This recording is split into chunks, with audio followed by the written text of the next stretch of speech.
Unaware he owned the company finalizing their $600 million deal, they spilled champagne on him in front of nearly 200 guests, laughing as it soaked into his jacket and calling him out of place.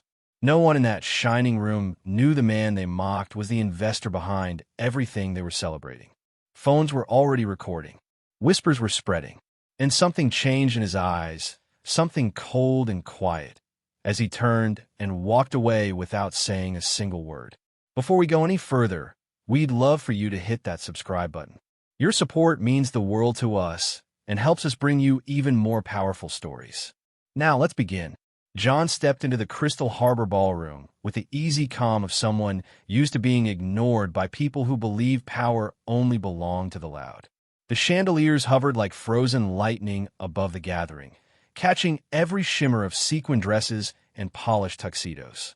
Conversations tangled in the air, boasts about new deadlines, new mergers, new horizons, as waiters drifted between tables carrying trays of glowing drinks. Screens along the perimeter flashed the proud silver logo of Northbridge Dynamics, the tech company celebrating a monumental $600 million partnership with an unnamed investor. Guests speculated about who he might be, imagining heirs, moguls, or eccentric billionaires descending with camera crews. They never once looked at John, who stood near the entrance in a dark, unremarkable suit. He preferred it that way. He moved through the room quietly, drawing no attention, observing everything with meticulous care. The company's success, the pride in the air, the restless ambition. He had helped build it all from the shadows. And tonight, he had come not to make a grand entrance, but to finally see the people who stood at the top of the empire he financed. The first hint of judgment arrived almost immediately. A woman in a shimmering silver dress glanced at John and pursed her lips, shifting away, as if he had wandered somewhere he didn't belong. Two young executives near the bar laughed under their breath, one nudging the other.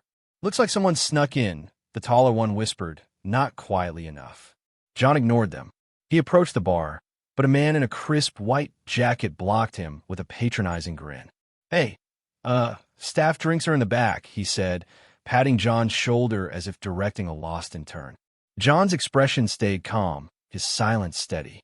The bartender hesitated, eyes flicking uncertainly between the rude man and John before finally offering a glass of sparkling water. Above them, the host began speaking into a microphone, his voice echoing across the marble floor.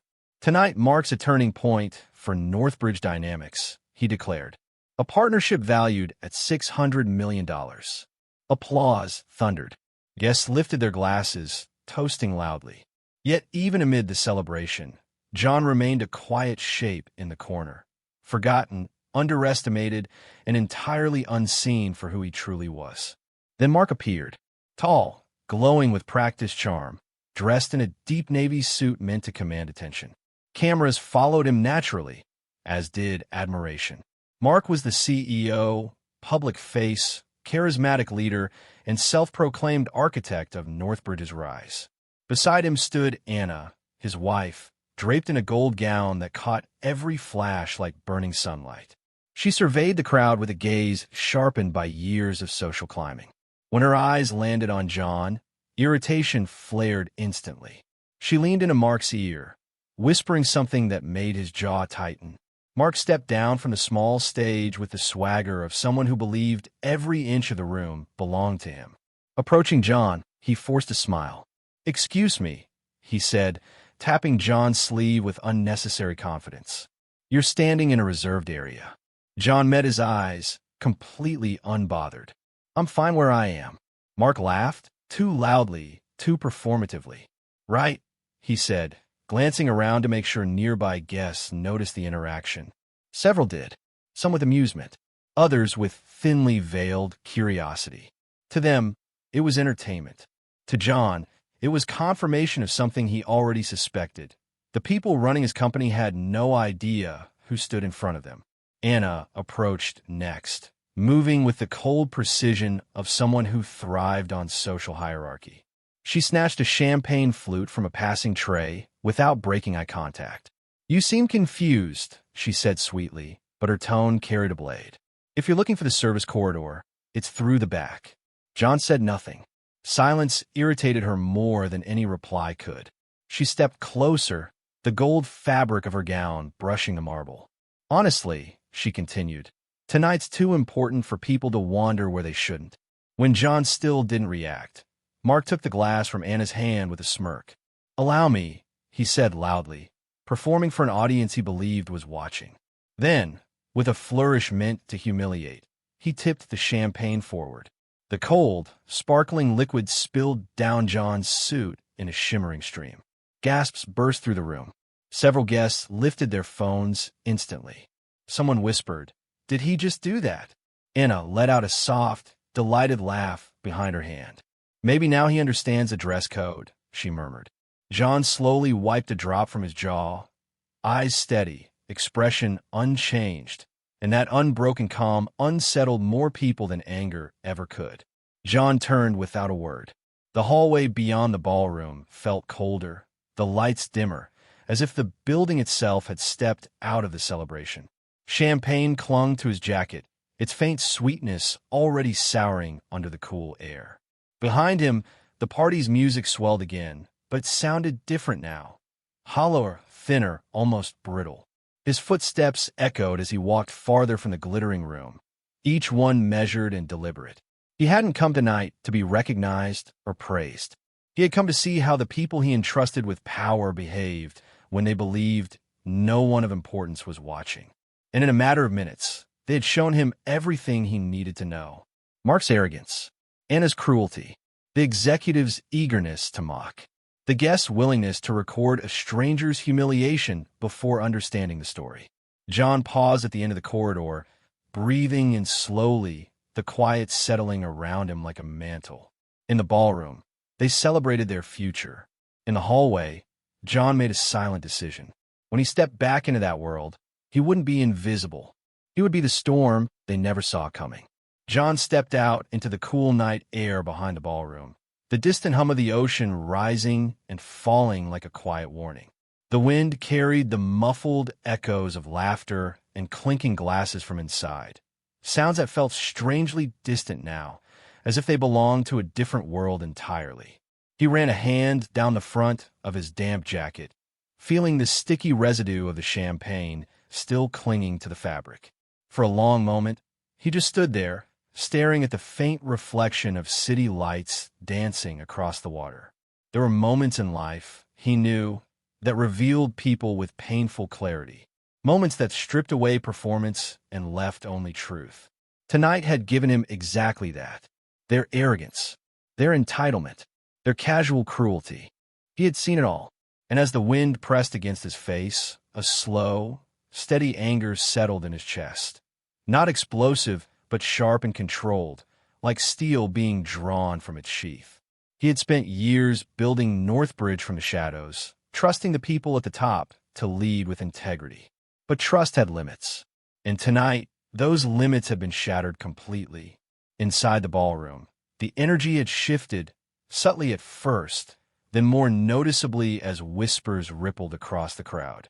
People replayed the moment on their phones, zooming in, commenting, debating. "Who was that guy?" Someone muttered near the buffet. "Staff, probably," another replied. "Still, why didn't he react?" Lisa, one of the senior managers, crossed her arms tightly as she watched the video over someone's shoulder. "He didn't look like staff," she said softly, unease tightening her voice. Then, the operations director shot her a dismissive look. "Does it matter?"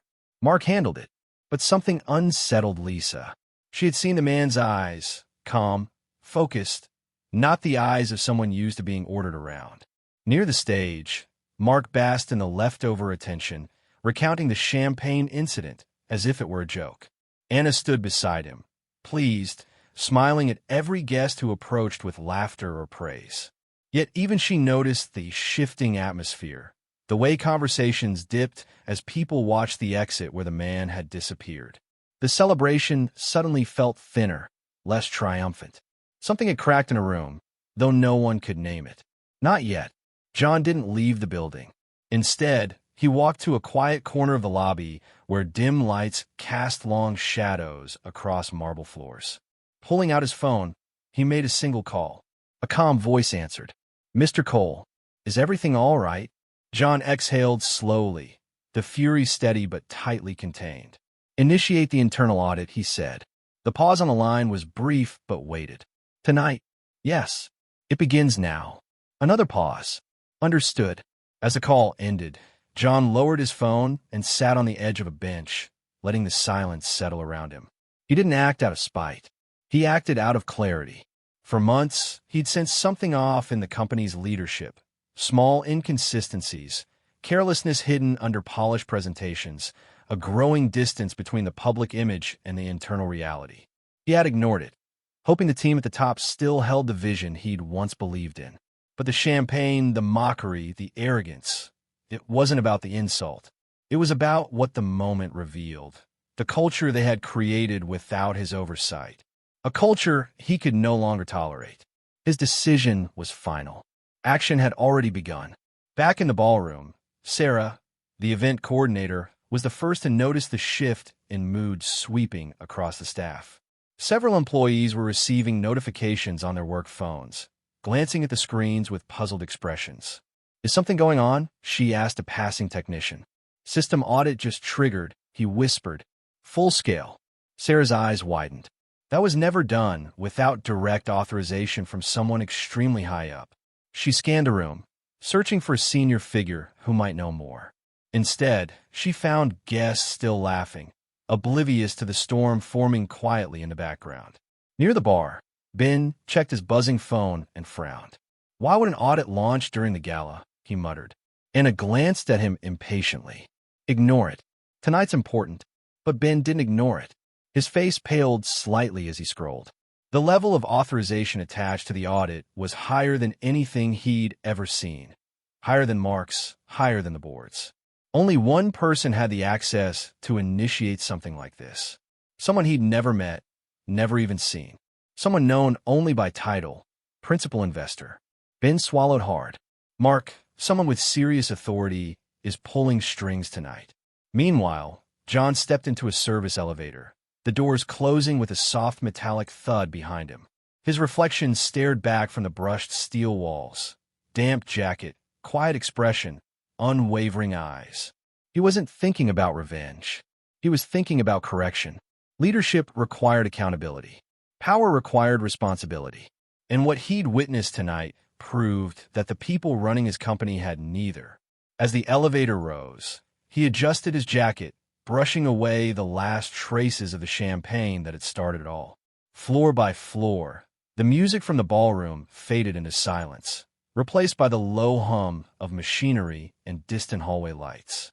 When the doors opened, he stepped into an executive wing closed to the public. Empty, silent, waiting. John walked toward the conference room at the end of the corridor, each step deliberate, steady. Tomorrow, the world would still believe Mark was the face of Northbridge. But by then, everything beneath that surface would already be shifting, quietly, powerfully, irreversibly.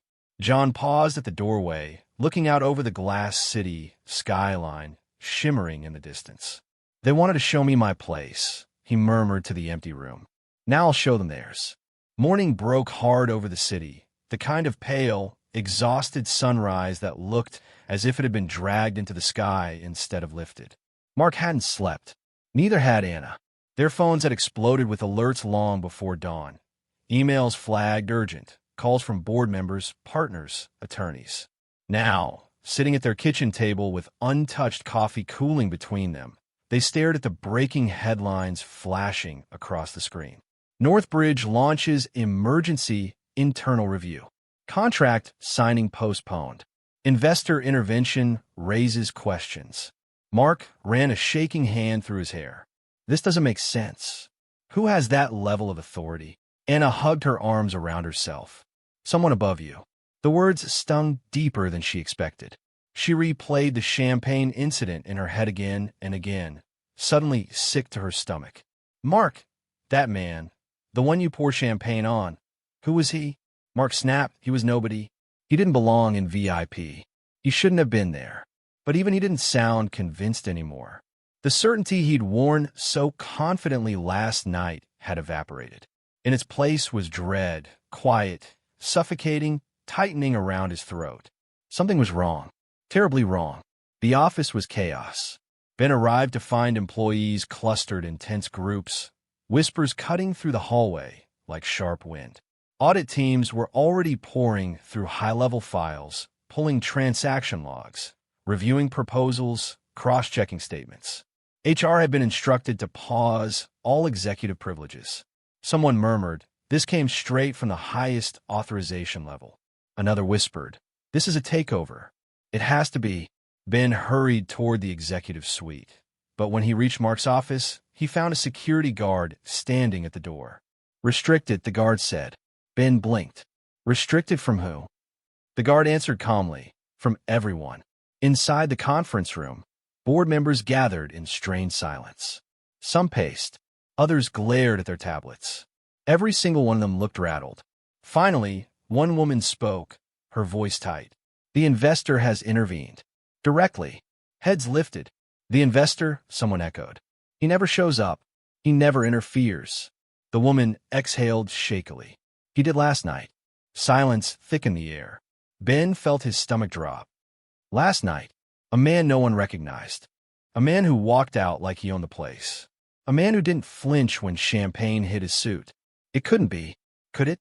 John arrived at the headquarters just after 9, dressed in a clean charcoal suit, expression unreadable.